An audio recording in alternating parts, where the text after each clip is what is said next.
بسم اللہ الرحمن الرحیم۔ میں نے گھر میں قدم رکھا تو میری ساس صحن میں ہی چارپائی پر بیٹھی ان سے کچھ بننے میں مصروف تھی۔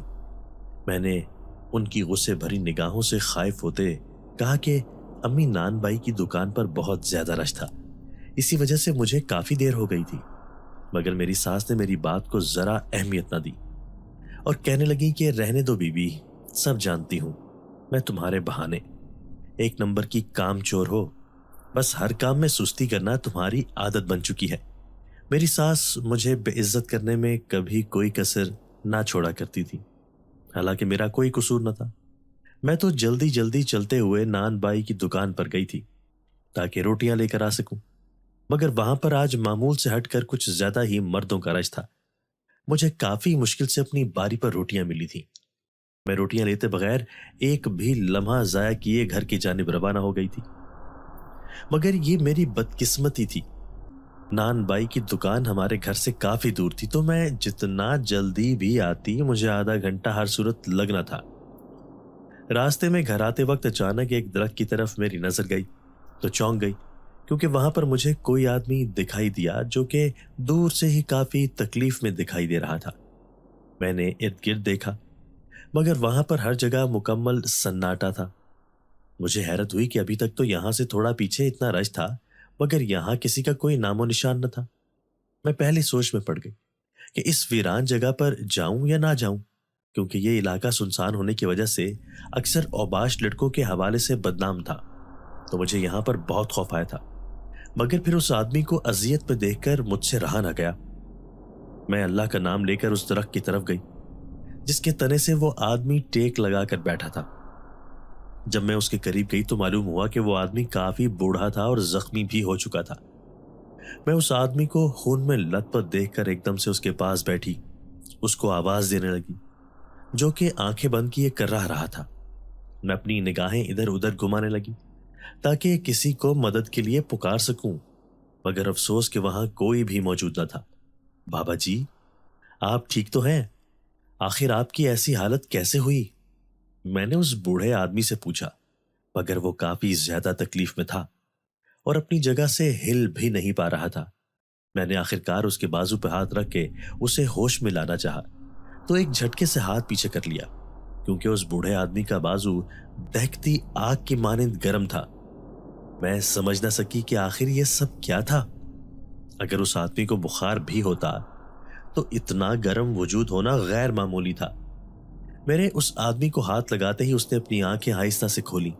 میں اس کی سرخ انگارہ آنکھیں دیکھ کر خوف سے کانپ گئی تھی، ایسا لگ رہا تھا جیسے ان سے خون بہ رہا ہو۔ میں اس آدمی سے ڈر کے مارے ایک دم دور ہو کے بیٹھ گئی۔ بیٹی، میری مدد کر دو۔ میں اس آدمی کی عجیب سی آواز سن کر خوف کے مارے زرد پڑ گئی تھی، جو کہ پورے سناٹے میں گونج رہی تھی۔ اس کی آواز مجھے کسی انسان جیسی نہ لگی تھی۔ میں نے تھوک نگلتے ہوئے وہاں سے جانا ہی چاہا تھا، مگر اچانک اس کی آنکھوں سے آنسو بہتے دیکھے تو ایسا لگا جیسے کسی اندیکھی طاقت نے مجھے وہاں جکڑ لیا ہو۔ میں وہاں سے ایک قدم بھی نہ ہل سکی تھی۔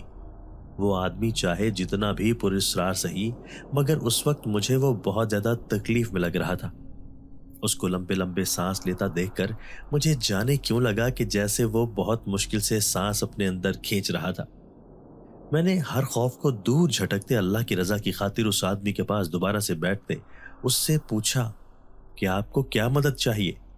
اس آدمی نے مجھے دیکھا تو ایسا لگا جیسے میرے ایسا کہنے سے اس کی آنکھوں میں چمک آ گئی ہو۔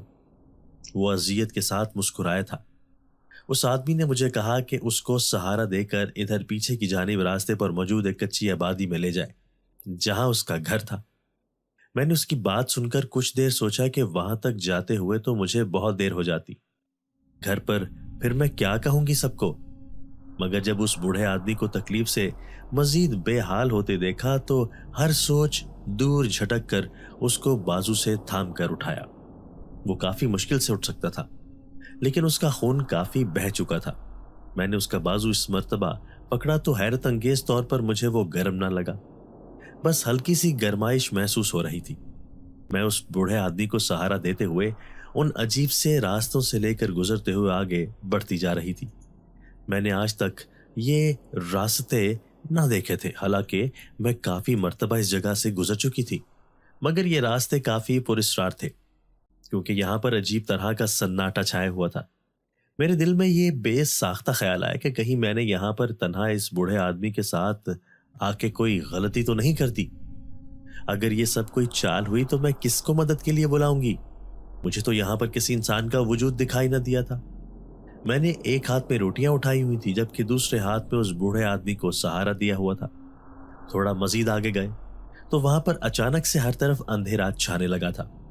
میں خوفزدہ ہو کر ارد گرد دیکھنے لگی کہ آخر یہ کیا ہو رہا تھا۔ ابھی تک تو آسمان پر دھوپ چھائی ہوئی تھی، جبکہ دیکھتے ہی دیکھتے آسمان کالے رنگ کا ہونا شروع ہو گیا تھا۔ وہ آدمی چلتا ہوا ایک گھر کے پاس رک گیا تھا جو کہ کافی بڑا تھا، مگر باہر سے دکھنے میں بہت ویران اور سنسان معلوم ہو رہا تھا۔ میں اس پراسرار گھر میں بالکل جانا نہیں چاہتی تھی، مگر پھر اس بوڑھے آدمی کو دیکھا تو وہ میرے سہارے کے بغیر کھڑا بھی نہیں ہو پا رہا تھا۔ میں اس کو لیے اس گھر کے اندر داخل ہوئی۔ ہر طرف گھپ اندھیرا چھایا ہوا تھا، مجھے کچھ بھی دکھائی نہ دیا۔ میں سوچ رہی تھی کہ اب کیسے آگے بڑھوں۔ ایک دم سے ہر طرف روشنی چھا گئی تھی۔ میں نے چونک کر اس بوڑھے آدمی کی طرف دیکھا جس نے ہاتھ میں ایک مشل پکڑی ہوئی تھی۔ مجھے سمجھنا آئی کہ آخر یہ مشل کہاں سے اس کے پاس آئی تھی، کیونکہ ابھی تک تو وہ میرے سہارے پر ہی کھڑا تھا۔ وہ آدمی بغیر میری طرف دیکھے آگے کی جانب آہستہ سے چلنے لگا۔ ایک دم سے وہ لڑکھڑاتے ہوئے زمین پر بیٹھ گیا۔ میں اس کو بازو سے تھامے ہوئے ہی تھی، پاس دو زانو ہو کر بیٹھی۔ ایک دم سے وہ زور زور سے کھانسنے لگا تھا۔ میں اس کو وقت سے سانس لیتا دیکھ کر اپنی جگہ سے اٹھی اور پانی کی تلاش میں نگاہیں گھمائیں۔ کچھ فاصلے پر ہی مجھے پانی کا مٹکا دکھائی دیا تھا۔ میں دوڑ کر کڑی پڑے مٹی کے پیالے میں پانی بھر کر لائی۔ وہ بوڑھا آدمی ایک سانس میں ہی پانی پی گیا تھا۔ ایسا لگا جیسے وہ کافی عرصے سے پیاسا تھا۔ میں نے اپنے ہاتھ میں پکڑی روٹیوں میں سے ایک روٹی آہستہ سے اس بوڑھے آدمی کو کھلانی شروع کی۔ وہ کچھ ہی دیر میں روٹی کھانے کے بعد مجھے کہنے لگا کہ اس کو ایک طرف بنے اس کے کمرے میں لے جاؤ۔ میں نے خاموشی سے اس کی بات پر عمل کیا۔ وہاں پر اس کا ایک بڑا سا بستر بچھا ہوا تھا جو کہ مکمل طور پر سفید رنگ کا تھا۔ میں حیرت بھری نگاہوں سے اس کمرے کو دیکھ رہی تھی کیونکہ یہاں پر مجھے ایک سکون سا محسوس ہوا تھا۔ میں نے اس پرسکون ماحول کے سحر میں کھوتے خود بخود اپنی آنکھیں بند کر لی تھی۔ تمہارا بہت شکریہ بیٹی، میں تمہارا مشکور ہوں جو تم مجھے میرے آخری وقت میں اپنے گھر تک لے آئی ہو۔ ایک دم سے اس بوڑھے آدمی کی آواز سن کر میں نے ایک جھٹکے سے آنکھیں کھولتے اس کو دیکھا جو اپنے بستر پر لیٹا ہوا تھا، جبکہ وہ مشل ایک طرف پڑی تھی جس سے کمرے میں روشنی پھیلی ہوئی تھی۔ میں نے اس آدمی کو دیکھا تو چونک گئی کیونکہ اس کا چہرہ حد سے زیادہ سفید ہو گیا تھا۔ میں بہت زیادہ خوفزدہ ہو گئی تھی کیونکہ وہ آدمی مجھے بہت سخت اذیت میں لگ رہا تھا۔ اس کی آنکھوں کا رنگ خطرناک حد تک لال ہو چکا تھا۔ میں اس آدمی کی بات سن کر سانس روک گئی تھی۔ اس نے اپنے آخری وقت کا ذکر کیا تھا جس کا مطلب تھا کہ وہ جانتا تھا کہ وہ اب کبھی صحت یاب نہ ہو سکے گا۔ میں جانتا ہوں بیٹی کہ تم بچپن سے محرومی بھری زندگی گزارتی آئی ہو، جبکہ اب بھی اپنے سسرال میں اذیت سے دوچار ہو۔ میں اس بوڑھے آدمی کے منہ سے یہ سب انکشافات سنتی دنگ رہ گئی تھی۔ آخر اس کو یہ سب کیسے معلوم تھا؟ میں نے تو اس آدمی کو آج سے پہلے کبھی نہ دیکھا تھا، جبکہ وہ میرے بارے میں ایسے بات کر رہا تھا جیسے ہمیشہ سے مجھے جانتا ہو۔ ایسا لگا جیسے اس کے پاس کچھ پراسرار طاقت تھی جس کی مدد سے وہ سب کچھ خود بخود جان گیا تھا۔ میں نے اس بوڑھے آدمی سے پوچھا کہ آپ کس طرح جانتے ہیں کہ میری زندگی دکھوں سے بھری ہوئی ہے، میں ہر وقت مسائل کا شکار رہتی ہوں۔ اس آدمی نے کوئی جواب نہ دیا، بس مجھے خاموشی سے دیکھنے لگا۔ میں اس آدمی کے ایسے دیکھنے سے کچھ عجیب سا محسوس کر رہی تھی۔ اس آدمی نے جب مجھے اپنے سرہانے بیٹھنے کا کہا تو پہلے تو میں سوچ میں پڑ گئی، مگر پھر آخر کار میں بستر کے پاس بیٹھ گئی تھی۔ اس آدمی نے مجھے کہا کہ میری بات غور سے سننا بیٹی۔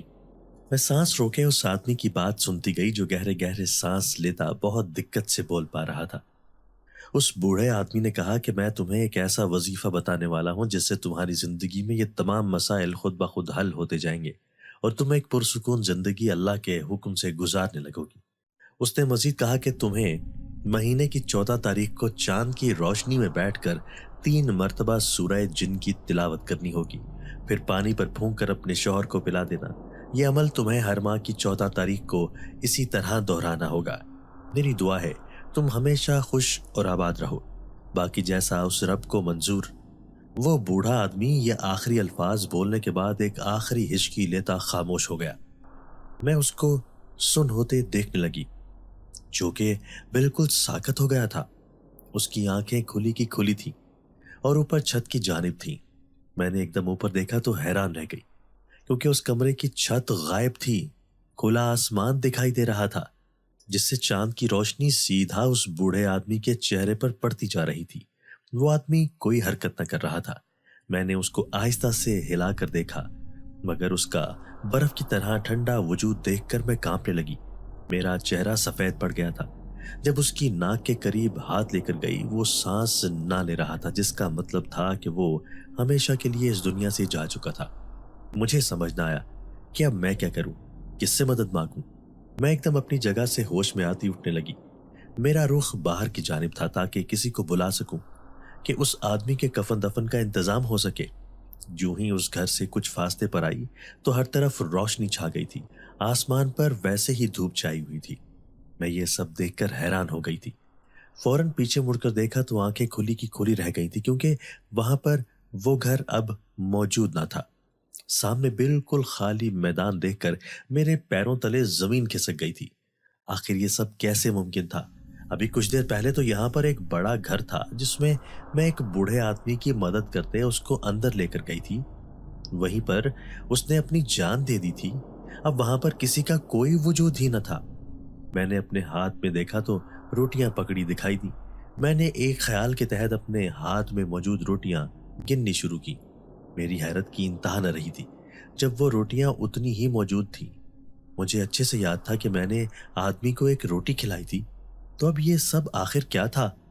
میرے گلے میں گلٹی ابھر کر معدوم ہو گئی تھی۔ میں نے وقت گزرتے دیکھا تو جلدی سے گھر کی راہ لی۔ مجھے بہت خوف بھی محسوس ہو رہا تھا، کیونکہ اپنے ساتھ ہوئے پراسرار واقعے نے مجھے خوف زدہ کر کے رکھ دیا تھا۔ میں کچھ ہی دیر میں گھر پہنچ گئی تھی۔ میں نے سوچ لیا تھا کہ کسی صورت بھی اس واقعے کا ذکر اپنی ساس سے نہیں کروں گی، ورنہ انہوں نے مجھے آسیب زدہ کہنا شروع کر دینا تھا۔ میں نے بس اپنی ساس کو وہاں پر رش ہونے کا کہا۔ میں اپنی ساس کو یہ سب کہہ ہی رہی تھی، مگر وہ مجھے دھکا دیتے ہوئے جلدی سے میرے بچھائے گئے دسترخوان پر جا کر بیٹھ گئی تھی۔ میں جھٹکا لگنے سے گرنے ہی لگی تھی کہ بامشکل دیوار کا سہارا لیتے خود کو بچایا۔ کم مائیگی کے احساس سے میری آنکھیں لمحوں میں نم ہو گئی تھی۔ میں نے باورچی خانے کا رخ کیا اور کھانا، جو کہ میں نان بائی کی دکان پر جانے سے پہلے ہی گرم کر کے گئی تھی، جلدی سے دسترخوان پر لگایا۔ میری ساس، سسر اور شوہر کھانے میں مصروف تھے کہ ایک دم میرے سسر نے مجھ سے میری نند شازیہ کا ذکر کیا کہ اس کو بھی کھانے پر بلا لاؤ۔ میں نے ان کو کہنا چاہا ہی تھا کہ شازیہ تو صبح 10 بجے سے ہی گھر سے نکلی تھی اور اب تک وہ گھر نہ آئی تھی، مگر میری ساس نے میری بات بیچ میں ہی کاٹ کر اپنے شوہر سے کہا کہ اس کی سہیلی کی ماں ہسپتال میں تھی، اسی وجہ سے وہ اس کی عیادت کے لیے ابھی 1 گھنٹہ پہلے ہی گئی ہے۔ جبکہ میں اپنی ساس کو حیرت بھری نگاہوں سے دیکھے گئی، کیونکہ وہ واقعی صبح ہی سے گھر سے نکلی تھی۔ اس کے حلیے کو دیکھ کر یہ کہیں سے نہ لگ رہا تھا کہ وہ ہسپتال کسی کی عیادت کے لیے جا رہی تھی، کیونکہ وہ ایک انتہائی چست لباس پہن کر خوب سج سنور کر گھر سے نکلی تھی۔ مجھے اپنی ساس پر افسوس ہوا کہ وہ کتنی صفائی سے اپنے شوہر سے جھوٹ بول رہی تھی۔ میں نے سر جھٹک کر سارے برتن سمیٹ کر باورچی خانے کا رخ کیا۔ برتن دھونے کے بعد ابھی باورچی خانے سے نکلی ہی تھی کہ اپنی نند کی چنگھاڑتی ہوئی آواز سن کر میں چونک کر اس کو دیکھنے لگی، جو غصے سے کھولتی میری جانب بڑھی۔ مجھے سمجھ نہ آیا کہ یہ آخر کیوں اتنا چلائے جا رہی ہے۔ میری نند نے میرے قریب آتے ہی بغیر مجھے کچھ بھی سمجھنے کا موقع دیے ایک زناٹے دار تھپڑ مار دیا تھا۔ میں گال پر ہاتھ رکھے بے یقینی کی کیفیت میں اپنی نند کو تکے جا رہی تھی کہ آخر میں نے ایسا کون سا غلط کام کر دیا تھا جو اس نے مجھے یہ تھپڑ مارا۔ شازیہ باجی، آخر اب مجھ سے کون سی خطا ہو گئی جو آپ نے مجھ پر ہاتھ اٹھایا؟ میں نے صدمے کی کیفیت میں اپنی نند سے پوچھا، مگر وہ مجھے کوئی جواب بھی دیے بغیر بالوں سے پکڑ کر گھسیٹتے ہوئے باہر صحن کے درمیان میں لے گئی تھی، جہاں میری ساس اور شوہر چارپائی پر بیٹھے آپس میں کوئی بات کر رہے تھے۔ اس نے مجھے ایک دم سے گھسیٹ کر مجھے ایک زوردار دھکا دیا، جس کی وجہ سے میں جھٹکا کھاتی اپنی ساس کے قدموں میں گری تھی۔ میرے بازو زمین پر لگنے سے ایک دم چھل گئے تھے۔ کسی نے بھی مجھے زمین پر سے اٹھانے کی زحمت نہ کی تھی، یہاں تک کہ میرا اپنا شوہر بھی خاموشی سے چارپائی پر بیٹھا یہ سارا معاملہ دیکھے جا رہا تھا۔ امی پوچھیے اپنی بہو سے کہ یہ تھوڑی دیر پہلے کس کے ساتھ گل چھرے مناتی پھر رہی تھی۔ میں نے اپنی آنکھوں سے اس کو ایک غیر آدمی کے ساتھ رنگ رلیاں مناتے دیکھا ہے۔ یہ ہم سب کی اور خاص طور پر بھائی کی آنکھوں میں دھول جھونک رہی ہے۔ میں اپنی نند کے لگائے گئے گھٹیا الزامات پر ساکت رہ گئی تھی۔ یہ وہ کیا کہے جا رہی تھی؟ اس قدر نیچ بہتان مجھ پر لگاتے ہوئے ایک لمحے کے لیے بھی اس کی زبان نہیں لڑکھڑائی تھی۔ میں نے نفی میں سر ہلاتے ہوئے اپنے شوہر کی جانب دیکھا تھا، جو یہ سب سننے کے بعد غصے بھری نظروں سے مجھے دیکھے جا رہا تھا، جبکہ میری ساس بھی مجھے حقارت سے تک رہی تھی۔ میں نے اپنے شوہر کو کہا کہ ایسا کچھ بھی نہیں ہے علی، یہ شازیہ باجی جھوٹ بول رہی ہیں۔ میں تو ابھی باہر روٹیاں لینے گئی تھی، جبکہ دیر مجھے وہاں پر رش ہونے کی وجہ سے لگی تھی۔ بے حیائی کی بھی حد ہے ویسے۔ پھر وہ کیا تھا جو تم اس نان بائی کی دکان سے کچھ فاصلے پر ایک آدمی کے حصار میں کھڑی میرے بھائی کی عزت کو بازار میں نیلام کر رہی تھی؟ میں اپنی نند کی اس قدر گھٹیا بات سن کر اپنے منہ پر ہاتھ رکھ گئی تھی۔ آنسو زاروں قطار میری آنکھوں سے بہنے لگے تھے۔ مجھے کچھ سمجھ نہ آ رہا تھا کہ اپنی بے گناہی کا یقین کس طرح سے سب کو دلاؤں۔ شازیہ باجی جو کہہ رہی تھی اس میں ذرا بھی حقیقت شامل نہ تھی۔ دراصل بات یہ تھی کہ میں روٹیاں لے کر واپس آ رہی تھی کہ وہاں پر مردوں کا رش ہونے کی وجہ سے مجھے پیچھے کی طرف سے ایک زور کا دھکا لگا تھا، جس کی وجہ سے میں منہ کے بل گرنے ہی لگی تھی کہ ایک دم مجھے کسی نے بازو سے پکڑ کر گرنے سے روک لیا تھا، جس کی وجہ سے میں بے اختیاری میں جھٹکا کھاتے مقابل کے سینے سے لگتے لگتے بچی تھی۔ میں نے مقابل کے سینے پر اپنے ہاتھ رکھ لیے تھے تاکہ درمیان میں فاصلہ برقرار رہے۔ سامنے جب دیکھا تو ایک آدمی کھڑا مجھے عجیب سی نظروں سے دیکھے جا رہا تھا۔ میں ایک جھٹکے سے اس کو دور دھکیل کر فاصلے پر ہوئی تھی، جو میرا بازو ابھی تک پکڑے کھڑا تھا۔ مجھے اس کی نظروں سے کراہت محسوس ہوئی تھی، جو بغیر پلک جھپکائے بے شرمی سے مجھے تکنے میں مصروف تھا۔ میں نے اس آدمی کو آج سے پہلے کبھی نہ دیکھا تھا، مگر وہ دکھنے میں ہی کوئی آوارہ بدمعاش معلوم ہو رہا تھا، جو بس موقع کی تلاش میں ہوتے ہیں کہ ان کو کہیں کوئی تنہا لڑکی دکھائی دے اور وہ اس کو اپنے جال میں پھنسا سکے۔ میں اس کو غصے سے دیکھتے ہوئے وہاں سے اپنے گھر کی جانب تیزی سے چلنے لگی تھی۔ یہ سارا واقعہ ذہن میں گھومتے ہوئے میں یہ سوچ رہی تھی کہ شاید شازیہ باجی نے مجھے اس وقت دیکھا ہوگا جب اس غلیظ آدمی نے مجھے گرنے سے بچانے کے لیے تھاما تھا، اور میں بے دھیانی میں ایک لمحے کے لیے اس کے قریب ہو گئی تھی۔ میں نے دل میں ٹیس محسوس کرتے ہوئے اپنی آنکھیں سختی سے میچ لی تھی۔ شازیہ باجی ایک بے بنیاد بات کو لے کر مجھ پر اتنا گھناؤنا الزام لگا چکی تھی، جبکہ میرے پاس کوئی ثبوت نہ تھا اپنی صفائی میں پیش کرنے کے لیے۔ میں وہیں پر آنسو بہاتی بیٹھتی چلی گئی۔ میرا شوہر مجھ پر ایک بھی نگاہ ڈالے بغیر وہاں سے جا چکا تھا۔ وہ تو مجھ پر ہاتھ اٹھانے آگے بڑھ رہا تھا، مگر میری ساس نے اس کو زبردستی روک لیا تھا، ورنہ شازیہ باجی نے تو کوئی کسر نہ چھوڑی تھی مجھے بدنام کرنے کی۔ سب اپنے اپنے کمروں میں جا چکے تھے۔ میں وہیں پر آنسو بہاتی کافی دیر بیٹھی رہی۔ روتے روتے میری ہچکی بند گئی تھی، مگر کوئی بھی میرے آنسو پہنچنے والا نہ تھا۔ میرا نام سدرا ہے۔ میں نے جب سے ہوش سنبھالا تھا تو اپنے آپ کو چچی کے ظلم سہتے ہوئے پایا تھا۔ میرے والدین بچپن ہی میں کسی حادثے میں خالق حقیقی سے جا ملے تھے۔ میں 6 سال کی عمر میں ہی یتیم ہو گئی تھی۔ میرے ایک ہی چچا تھے جو کہ میرے والدین کی وفات کے بعد مجھے اپنی بیٹی بنا کر اپنے گھر لائے تھے، مگر یہ میری بدقسمتی تھی کہ 2 ماہ بعد وہ کھیتوں میں کام کرتے وقت ایک سانپ کے ڈسنے کی وجہ سے انتقال کر گئے تھے۔ میری چچی مجھے پہلے بھی کبھی پیار نہ کیا کرتی، مگر چچا کی وفات کے بعد سے تو جیسے وہ مجھ سے شدید نفرت کرنے لگی تھی۔ ہر وقت مجھے منحوس کہہ کر ہی پکارا کرتی تھی۔ شروع میں تو مجھے اس لفظ کی سمجھ نہ آتی، مگر جوں ہی شعور کی منزل طے کی تو آہستہ آہستہ اپنی چچی کا دیا ہر تانا مجھے سمجھ میں آنے لگا تھا۔ وہ مجھے یہ تک کہتی تھی کہ میرے والدین بھی میری ہی منحوسیت کی وجہ سے مرے تھے۔ میں اپنے کمرے میں ساری رات جاگ کر روتی رہتی تھی۔ مجھ سے وہ چھوٹی سی عمر میں ہی سارے گھر کے کام کروایا کرتی تھی۔ چچی کے 2 بچے تھے، ایک بیٹا اور ایک بیٹی تھی۔ وہ تینوں صحن میں بیٹھ کر ہی دسترخوان پر کھانا کھاتے، جبکہ مجھے 2 دن پرانی سوکھی روٹی کھانے کو ملتی تھی۔ میں اسی پر صبر شکر کر لیا کرتی تھی، کیونکہ سارا دن کام کرنے کے بعد اس قدر بھوک لگی ہوتی تھی کہ یہ سوکھی روٹی بھی میں پانی میں ڈبو کر جلدی سے کھا لیا کرتی تھی۔ جوں بڑی ہوتی جا رہی تھی تو میری چچی کی بیٹی مجھ سے عجیب قسم کی چڑ کھانے لگی تھی۔ وہ سانولے رنگ کی مالک تھی، جبکہ میں قدرتی طور پر حسین تھی۔